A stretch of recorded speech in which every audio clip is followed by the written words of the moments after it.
Compound fractures జరిగినప్పుడు అసలు ఏం చేయాలి? సో, దాని నుంచి ఎలాగ బయటపడాలి మేడం?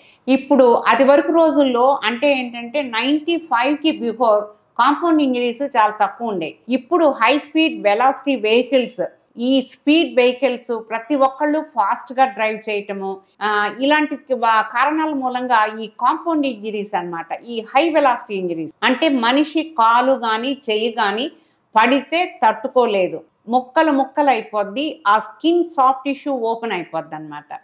దానిలో ఆండర్సన్ గస్లో అని ఒక క్లాసిఫికేషన్ ఉంటుంది.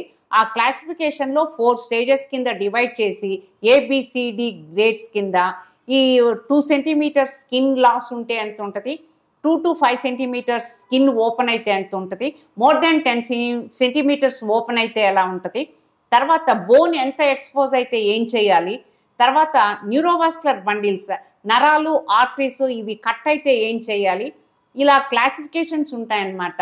సో ఏంటంటే ఈ కాంపౌండ్ ఇంజరీస్ ఒక డాక్టర్ దగ్గరికి వెంటనే ఒక పెద్ద హాస్పిటల్కే వెళ్ళాలి. చిన్న హాస్పిటల్లో కష్టం కాంపౌండ్ ఇంజరీస్ ట్రీట్ చేయటం. వెంటనే థరో వాష్ ఇవ్వాలి. తర్వాత యాంజియోగ్రామ్ చేస్తే ఇంకా మంచిది, మనకి వాస్కులర్ సప్లై ఏంటి అనేది తెలుస్తుంది. యాంజియోగ్రామ్ చేయలేకపోతే అక్కడున్న పల్సెస్ క్లినికల్గా చూసుకొని వెంటనే చిన్న వూండ్ అయితేనేమో వెంటనే నెయిలింగ్ కానీ ప్లేటింగ్ కానీ చేసేయచ్చు వెంటనే ఇమీడియట్గా.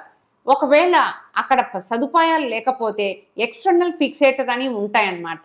ఎక్స్టర్నల్ ఫిక్సేటర్ వేసి దానికి యాంటీబయాటిక్ వాడుకొని ఆ టిష్యూ ఏదైతే బోన్ ఓపెన్ అయిందో అక్కడ టిష్యూ కవరేజ్కి ఫ్లాప్స్ ఉంటాయి, స్కిన్ గ్రాఫ్టింగ్స్ ఉంటాయి, అవి చేసుకొని సాఫ్ట్ టిష్యూ కవరేజ్ అయిపోయిన తర్వాత definitive procedure like nailing plating చేసుకోవచ్చు. ఇప్పుడు మంచి ఎక్స్టర్నల్ ఫిక్సేటర్స్ వచ్చినాయి, ఇలిజరో ఫిక్సేషన్స్ వచ్చినాయి. ఈ కాంపౌండ్ ఇంజరీస్కి ఇప్పుడు భయపడాల్సిన అవసరమే లేదు. యాంటీబయాటిక్స్ మంచి కంపెనీలు ఎన్నో యాంటీబయాటిక్స్ వచ్చినాయి. మనం దాన్ని బట్టి స్కిన్ ఇన్ఫెక్షన్ బట్టి మనం యాంటీబయాటిక్స్ కూడా వాడుకోవచ్చు. Hi everyone, Nenu mi Vedika. Please subscribe to Volgo Health. Don't forget.